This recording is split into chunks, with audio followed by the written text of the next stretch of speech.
Hey, Ainsley from Top. Today we're going to be looking at the ZTE A5. First, let's take a look inside the box. Here we go.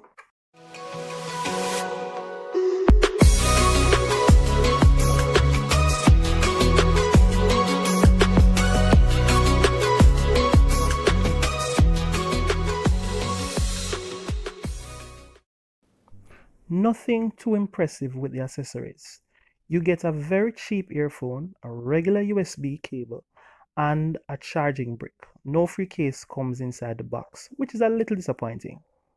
What I like about this device is the weight. It has a good weight to it. I'm loving the size of this phone. It has a screen that is just over 6 inches, and you have to appreciate a large device like this. Really love the colors. Very vibrant, very colorful. I'm just turning on the device right now. All right, so let's look at media consumption. So here we go.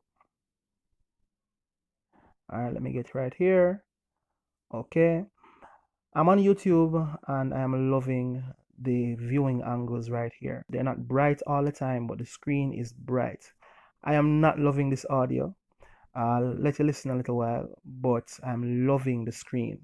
I'm loving how quick everything moves, and of course, this is just impressive.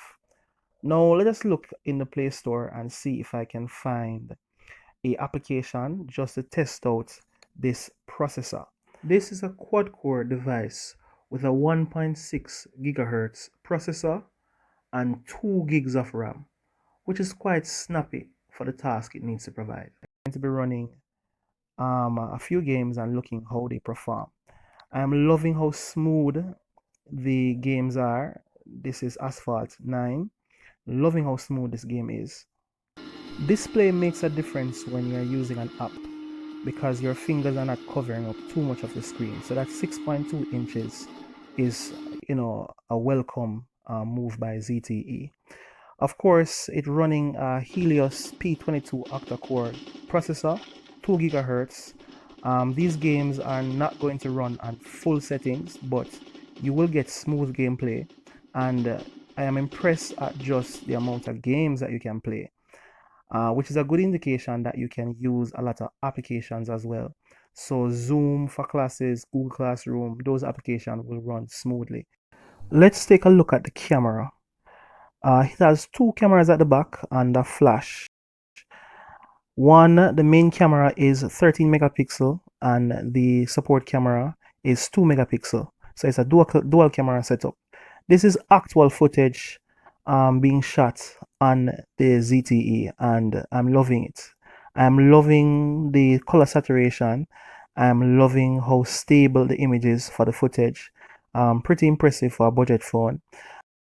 It's steady, and I'm loving that as well. Actual footage colors are a little bit washed out, but as I said before, you're going to be getting very good videos and images. And I've just zoomed a while ago, and I can tell you the images are pretty decent for what you're getting on the ZTE A5. So here's some low light shots, and we're inside, as well as I'm taking a picture of colors just to show you the color range for the ZTE. Of course, this is a 720 by 150 pixel display, so it's vivid, it's pretty, it's clear, and camera is important to most people. Let's take a look at the selfie camera.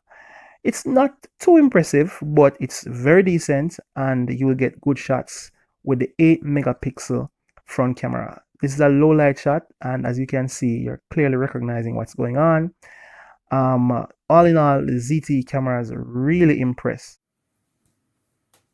If you have a small budget and you're looking for a phone that is value for money, the 2020 ZTE A5 is a great option.